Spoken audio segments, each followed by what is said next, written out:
Assalamualaikum warahmatullahi wabarakatuh. Halo anak-anak, apa kabar?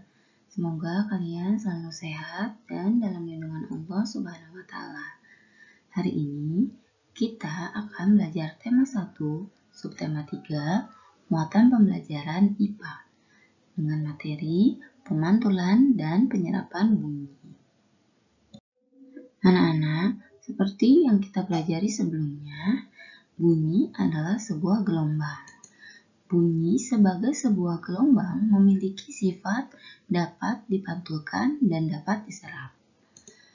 Bunyi akan dipantulkan dengan baik jika mengenai benda-benda yang keras, seperti dinding, kaca, dan besi.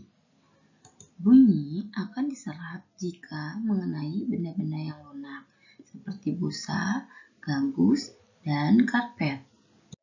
Sekarang coba kalian perhatikan gambar yang pertama atau video yang pertama. Di situ ada bola basket yang memantul. Bola basket jika dilemparkan dan terhalang oleh sesuatu atau benda padat, dia akan memantul ya. Nah, sekarang kalian perhatikan video yang kedua.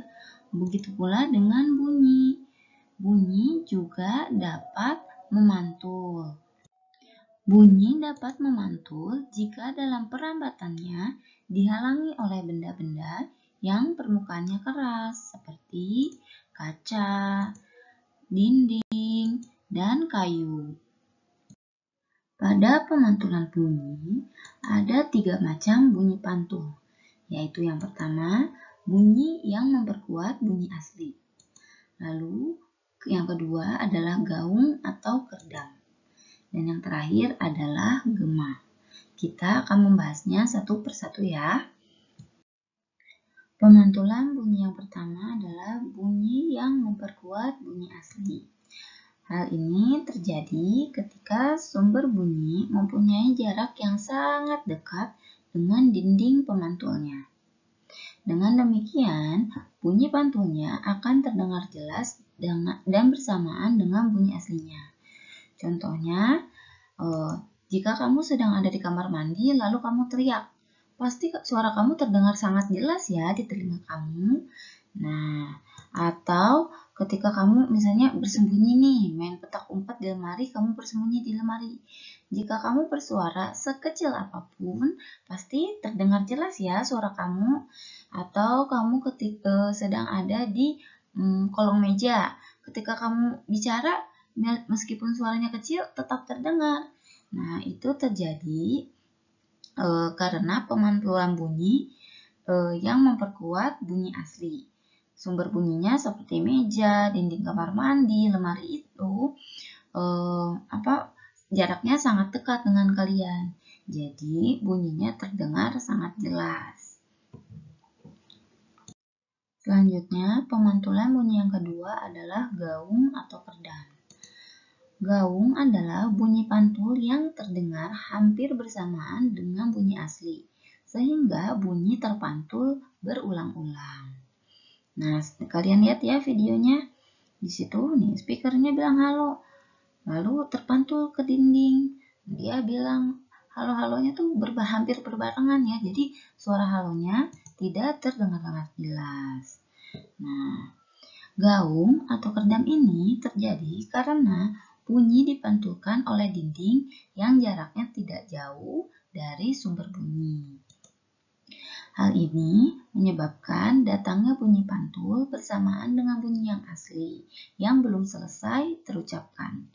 Akibatnya, bunyi pantul tersebut mengganggu bunyi asli, sehingga suaranya tidak terdengar dengan jelas. Contoh gaung yang sering kita jumpai adalah ketika kita menghadiri sebuah acara yang berkaitan dengan sound system atau dengan suara-suara yang keras, seperti di bioskop, di tempat konser, atau di tempat hajatan. Atau misalnya ada pengumuman lewat mikrofon, sering ada ya di masjid-masjid gitu. Ketika mereka bicara di mikrofon, suaranya tuh sering tidak jelas ya, suaranya keras tapi kok tidak jelas gitu. Nah, hal ini karena adanya gaung atau kerdam. Nah, untuk menghindari terjadinya gaung ini, maka di dinding bioskop atau di tempat-tempat konser atau di gedung-gedung hajatan ya, di gedung pertemuan, dinding atau atapnya itu dilapisi dengan bahan-bahan yang lunak seperti karpet, busa karet, kain peredam bunyi, gabus, dan lain sebagainya. Pemantulan bunyi yang selanjutnya adalah gema. Gema adalah bunyi pantul yang terdengar setelah bunyi asli. Nah, kalian lihat contohnya ya. Ada di video ini ada anak yang berkata halo. Setelah selesai halonya berbunyi, dipantulkan, si halonya tuh kembali kayak nih kalian teriak halo. Nah, terus bunyinya kembali halo, halo, halo, halo sampai bunyinya menghilang karena sudah tidak bisa dipantulkan lagi. Nah, hal ini terjadi karena bunyi dipantulkan oleh dinding yang jaraknya jauh dari sumber bunyi. Hal itu menyebabkan datangnya bunyi pantul setelah bunyi asli selesai terucapkan. Jadi, bunyi pantul yang terdengar lengkap sesudah dengan bunyi aslinya. Nah, jadi gema itu sering terjadi di gua-gua atau di lembah-lembah, di bukit-bukit yang jaraknya jauh serta permukaannya keras dan rapat. Nah, selain itu, gema juga dapat digunakan untuk mengukur kedalaman jurang atau gua. Selain dapat dipantulkan, bunyi dapat diserap. Benda-benda yang dapat menyerap bunyi adalah benda yang permukaannya lunak. Nah, benda-benda itu disebut dengan peredam bunyi. Contohnya, ada karpet, goni, ada kertas, kain, atau busa. Nah, benda-benda ini dapat digunakan untuk mencegah terjadinya gaung atau kerdam. Nah, seperti yang kalian lihat di gambar ya.